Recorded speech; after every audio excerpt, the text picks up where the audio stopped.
Olá, eu sou Fran Pinheiro e tenho uma pergunta para você hoje. Você vive de aparência? Porque às vezes a gente fala muito, fulano vive de aparência, ciclano gosta de aparecer. Nossa, quantas vezes eu já falei isso na minha vida? Muitas e muitas vezes. De falar que colegas do trabalho, que colegas da época da escola gostavam e viviam de aparência. Até que um dia me peguei vivendo de aparência. Então, como é isso para você? Às vezes é muito mais fácil a gente ver o comportamento errôneo da outra pessoa. Mas se isso está me soltando aos olhos, se eu estou reparando isso na outra pessoa, é porque um pouquinho dessa verdade existe em mim. E aí eu preciso parar e refletir o quanto de roupa cara eu gosto de comprar ou de usar. Quando foi a última vez que eu troquei de carro? Eu só troquei de carro pelo conforto da minha família, meu conforto e conforto da minha família, ou foi porque um vizinho, um primo, um tio trocou de carro, resolveu pagar um carro novo e deu aquela vontade de comprar um carro também. E a casa alugada? A localidade, o tamanho da casa, o valor do aluguel, realmente cabe no seu bolso? Ou teria como você baratear um pouco mais, economizar para fazer sobrar para um conforto real? Eu me lembro que eu reparava muito isso nas pessoas, das pessoas preferirem morar numa casa ruim, de qualidade baixa, no centro da cidade, do que ter um pouco mais de conforto com a família num bairro mais afastado, né? E por muitas vezes eu me questionava com relação a isso. Quando eu resolvi comprar a minha casa, eu resolvi comprar num bairro afastado. E na época, por conta de ser bancária, né, bem empregada, teoricamente bem empregada, as pessoas me questionavam: poxa, por que você vai comprar uma casa num lugar tão afastado? Para mim era mais cômodo, porque com o valor que eu tinha naquela época, era a casa mais confortável que eu podia comprar, né, para minha família. E ainda tinha um pouquinho de valor sentimental, porque era o bairro onde eu havia nascido, sido criada. Então, para mim era mais fácil morar nesse bairro, por conta dos vizinhos, a gente conhecer as pessoas. Isso me trazia prazer. Então, eu resolvi comprar minha casa e não viver numa casa alugada no centro da cidade. E aí, por várias vezes, eu me pegava e me pego até hoje pensando no que eu uso por mim, no que eu compro por mim e o que eu compro para ser bom aos olhos das outras pessoas. A marca do celular. Eu compro um celular que me atende bem, no preço mais em conta, ou eu compro um celular mais caro? Porque aqui é meu grupo de amigos, as pessoas que eu conheço, as pessoas do meu trabalho têm. A bebida. Quando eu chego no lugar, a bebida que eu peço é uma bebida mais cara, porque a grande maioria das pessoas tomam essa bebida, né? Quais são as atitudes que você está tomando com relação às suas decisões de compra? Algumas pessoas acabam se endividando para poder acompanhar os amigos, os colegas de trabalho, né, os colegas de infância. E aí eu me pego às vezes pensando em quais estão sendo as minhas decisões, das minhas compras. Se eu reparo isso nos outros, é porque alguma coisa disso tem no meu comportamento. Você pode ter certeza disso. Quando você começa a julgar as outras pessoas, qualquer pessoa que seja, seu filho, seu pai, seu esposo, seu amigo, seu colega de trabalho, seu vizinho, um conhecido. Quando você julga, quando você aponta o dedo para um julgamento, como esse agora de decisão de compra por aparência, 99,9% desse comportamento vai estar presente em você também. Não falo só na atitude de compra, mas eu falo em todas as atitudes de uma forma geral. Se eu acho a forma de uma outra pessoa falar agressiva e eu repreendo, alguma coisa disso tem em verdade dentro de mim também. Então a gente precisa prestar atenção nos nossos julgamentos, como a gente está julgando as outras pessoas, como esse comportamento de julgar tem dentro de mim também. Quando eu falo para você prestar atenção na aparência, na sua decisão de compra, por satisfazer as outras pessoas, é porque isso às vezes é muito automático para a gente e a gente não percebe. Às vezes a gente acredita que é porque o vizinho trocou de carro, comprou um carro zero, e aí eu me animei, só porque eu me animei. Será que é só porque eu animei? Ou será que eu também quero acompanhá-lo e fazer presença, tanto quanto ele? O que tem por trás disso? O meu carro hoje me atende ou não? Algumas pessoas vivem durante muito tempo de aparência e quando chegam na maturidade não conseguem acompanhar a mesma qualidade de vida ou a mesma posição social e sofrem muito. E ter uma queda na posição social dói muito, é muito doído. Quando eu era criança, muito jovem, adolescente, tinha na rua onde eu morava uma senhora que vivia de doações, do que as pessoas doavam. E ela era uma pessoa orgulhosa, ela não aceitava qualquer doação. Ela não aceitava que as pessoas invadissem o espaço dela, porque ela morava num barraco muito ruim, de lata, de madeira, e ela vestia umas roupas, uns panos, uns tecidos amarrados. Ela não usava uma roupa direitinha, né? Uma blusa, uma saia, não. Ela ia amarrando tecidos e tecidos, botava uma lata na cabeça e andava dessa maneira. E as crianças tinham medo dela, né? A gente não tinha, na minha casa, eu e meus irmãos, a gente não tinha medo dela porque ela morava de frente da nossa casa. Então, constantemente, ela estava na nossa casa. Chamava minha mãe e pedia mantimentos.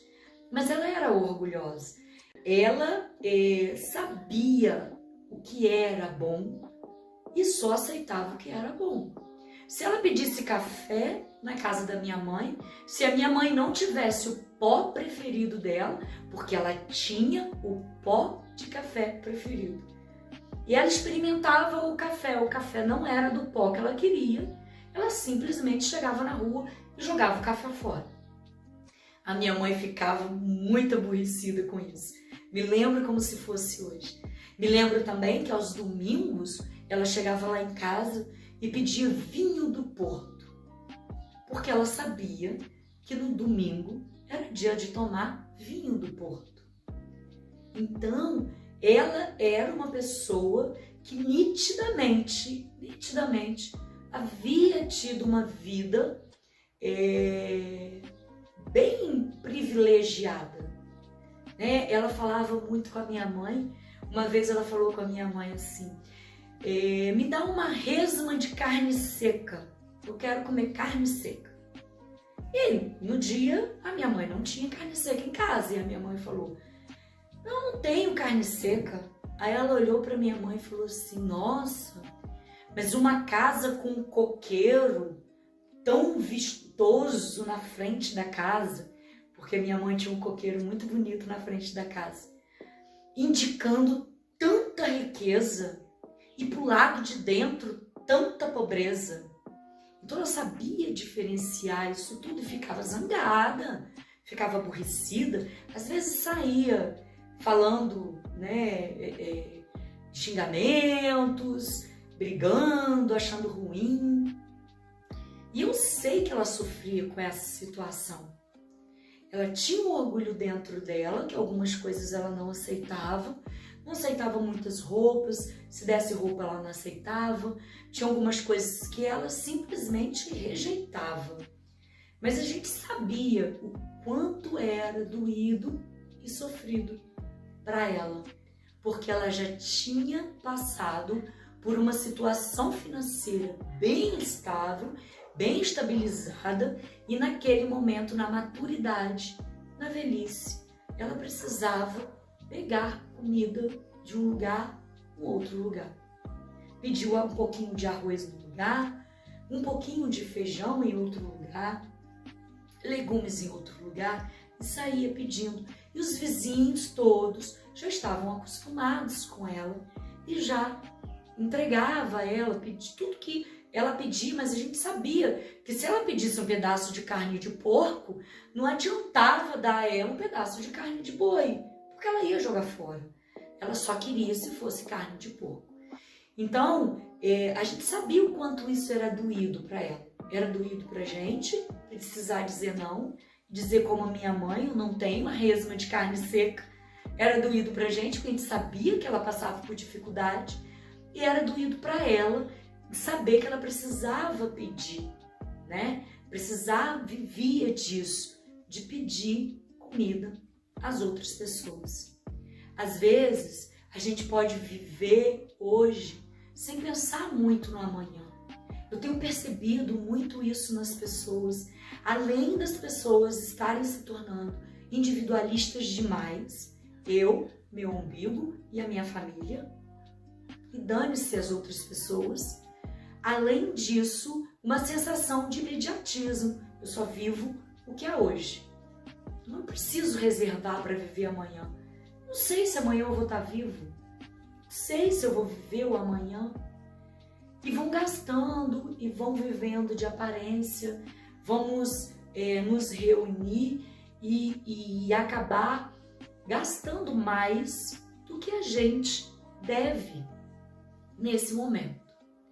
Eu quero trazer uma reflexão, porque uma maturidade sem reserva, como viveu essa nossa vizinha, é muito complicado. Por quê? Porque você fica à mercê dos acontecimentos, à mercê de precisar pedir as coisas às outras pessoas. E eu vejo nos nossos jovens hoje em dia a falta de preocupação de pagar um INSS, por exemplo, a nossa Previdência Social. As pessoas não se preocupam em pagar a Previdência Social. Não estão muito ligados no amanhã, numa doença futura.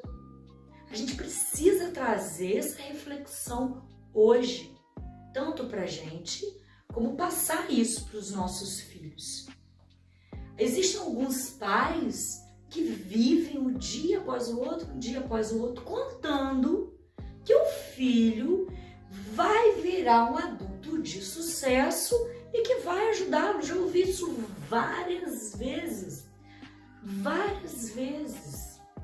muitas vezes, de achar que o filho vai ser um médico de sucesso, um cantor de sucesso, um executivo de sucesso, e que vai ajudá-lo na maturidade. Aí eu deixo uma pergunta para você. É justo? É justo os pais contarem com os filhos? É justo o filho, quando tiver na fase adulta, arrastar pai e mãe? É justo isso? Como é isso para você? Às vezes os pais estão vivendo o hoje, só o hoje. Quando falo em aparência, viver de aparência é querer acompanhar as pessoas, o amigo, o vizinho, né, um parente. Agora está na moda postar nas redes sociais. Às vezes compra uma roupa nova, posta, sai, bebe bebida cara e não paga a roupa. Às vezes não paga a bebida. Como fica isso? Qual é a responsabilidade dos pais com relação aos constrangimentos dos filhos? Como é para o filho ver chegar cobrança todos os dias na sua casa? Como é isso para os filhos? Como é para os filhos, já numa fase adulta, chegar para comprar numa loja e o dono da loja falar: ó, a conta da tua mãe tá atrasada. Ó, a conta do teu pai, que tá aqui, tá atrasado. Você lembra ele para mim, por favor? O quanto isso é pesado para o filho. Muitas das vezes as pessoas compram o que nem precisam tanto, não pagam e comprou só por aparência. Não comprou porque aquilo faz ele se sentir feliz. Eu tenho percebido que as pessoas hoje em dia não estão nem sabendo direito o que querem, o que faz genuinamente elas felizes. O que te faz feliz? Às vezes você tem a impressão de que o que te faz feliz é ir ao shopping, ir ao cinema, na sala de alimentação, comer, beber, fazer compras e vir para casa. Será que isso te faz feliz? Ou será que observar a lua, o nascer da lua, te faz mais feliz? Ou o pôr do sol? Andar de bicicleta com o filho na praça, tomar um ventinho no rosto, será que não te faz mais feliz? Hoje, eu percebo que as pessoas não estão prestando atenção. E aí, a cada dia, a gente tem a sensação de que os dias estão passando igual loucos e a gente não está nem percebendo. Eu trago essa reflexão para você. Quando você for fazer uma compra, decidir por uma compra, qualquer ela que seja, uma bolsa, um cinto, uma roupa, um calçado, um carro, uma casa, uma bebida, o celular, o computador, só faça essa pergunta. Eu compro para agradar os outros, por aparência, ou eu compro pelo meu conforto, que vai me fazer feliz? O quê? O que te faz feliz? Genuinamente feliz. E aí você faz a sua decisão de compra. Muitas vezes, na grande maioria das vezes, não é com compra que você vai se fazer feliz. Na grande maioria das vezes, você compra para tapar um buraco emocional. Algum problema que você tenha, algum sentimento de tristeza, às vezes raiva, às vezes por alegria, ou às vezes por medo. Eu, por várias vezes, já comprei por medo, por aparência, por conta do medo. Medo de perder a pessoa que eu amava, medo de não agradar uma pessoa que eu amo, e aí eu acabava comprando por aparência, incentivada pelo medo. Ensine o seu filho a separar e a se perguntar-lhes: o que você está decidindo comprar vai te fazer genuinamente feliz? Ou você está comprando por aparência? Qual é o verdadeiro motivo que está por trás dessa compra? Essa reflexão é muito importante de você fazer antes de decidir. Lógico que depois que a gente decide, daí já, se foi um erro, foi um erro. Se não foi um erro, foi muito legal. Bom, mas toda vez que você tiver a oportunidade, antes da compra, reflita sobre o que é viver de aparência para você. Tente identificar no seu passado algum momento em que você comprou por aparência. Você comprou para acompanhar uma outra pessoa, comprou para impressionar uma outra pessoa. Ensine os seus filhos a refletirem sobre isso, sobre a decisão da compra, porque é assim que eles vão se tornar mais independentes e mais assertivos em suas decisões. Se você gostou desse conteúdo, curte e compartilhe. Se tiver alguma dúvida ou sugestão, deixe aqui nos comentários. Até a próxima!